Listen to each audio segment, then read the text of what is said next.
Azərbaycan Respublikasında alt paleozoydan müasir dövrə qədər müxtəlif yaşıllıq süxurları yayılmışdır.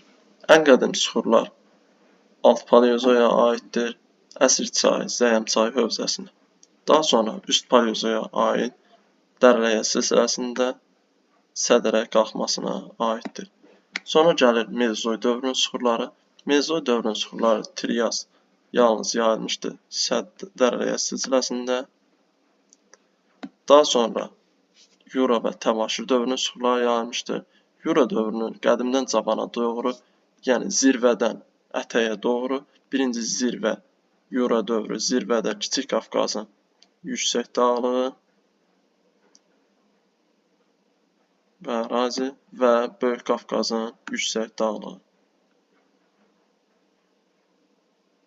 Bu ərazi. Daha sonra gəlir Təbaşir dövrünün süxurları. Dediyimiz kimi zirvədən ətəyə doğru, yəni Kiçik Qafqazın orta dağlığı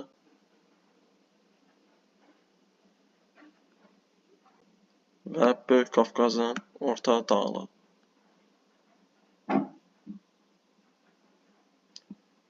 Daha sonra gəlir Kaynazoy dövrünün süxurları, Paleogenun süxurları. Paleogenun süxurları Talış dağları, Naxçıvanın orta dağlığı və Şahdağ silsiləsi.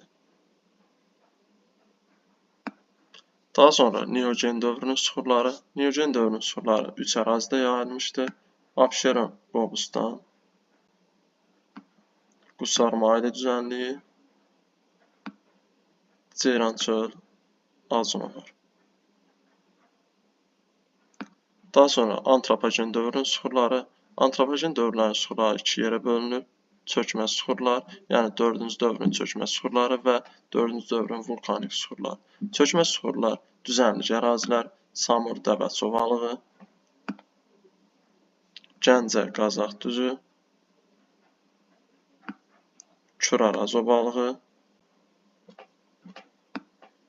Lənkəran ovalığı. 4-cü dövrün vulkanik süxurlarına isə Qarabağ vulkanik yaylası aiddir.